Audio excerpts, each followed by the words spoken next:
இந்த சிறுபான்மையை வைத்துக்கொண்டு அவர்கள் மிரட்டுறாங்க. லிட்ரலாக பிஜேபியை காட்டி காட்டி மிரட்டுறாங்க. அதுதான் செய்கிறாங்க.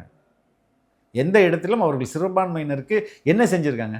நீங்கள் இஸ்லாமியர்களுடைய இப்போ இந்த அரசு ஒரு மதசார்பற்ற அரசு, அப்படி தானே? இவங்க செக்குலரிசம் மத என்ன சொல்கிறது, இங்கே வந்து மதவாதம் உள்ளே வந்துடும், பிஜேபி உள்ளே வந்துடும், மதவாதம் உள்ளே வந்துடும் தானே மிரட்டுறாங்க. இதுவே மதவாத அரசு. இது தமிழக அரசு இங்கே முருகன் பண்டிகை கொண்டாடுது மக்களுடைய காசு வரி பணத்தில். இப்போ இங்கே வந்து மதச்சார்பின்மைன்றது எல்லா மதத்திற்கும் சரியான வாய்ப்பு கொடுக்குறது தானே மதச்சார்பின்மை. செக்குலரிசம்ன்றது equal importance to every religion, அப்படி தானே? அப்போ இங்கே தமிழக அரசு முருகன் மாநாடு நடத்துது. தமிழக அரசு ஏதாவது கிறிஸ்மஸ் விழா நடத்துதா? இந்த ரம்ஜான் நோன்பு திறப்பு விழா தமிழக அரசு நடத்துதா? ஏன் முருகன் மாநாடு மட்டும் நடத்துது? இந்து அறநிலையத்துறை தானே வந்து முருகன் மாநாடு நடக்குது.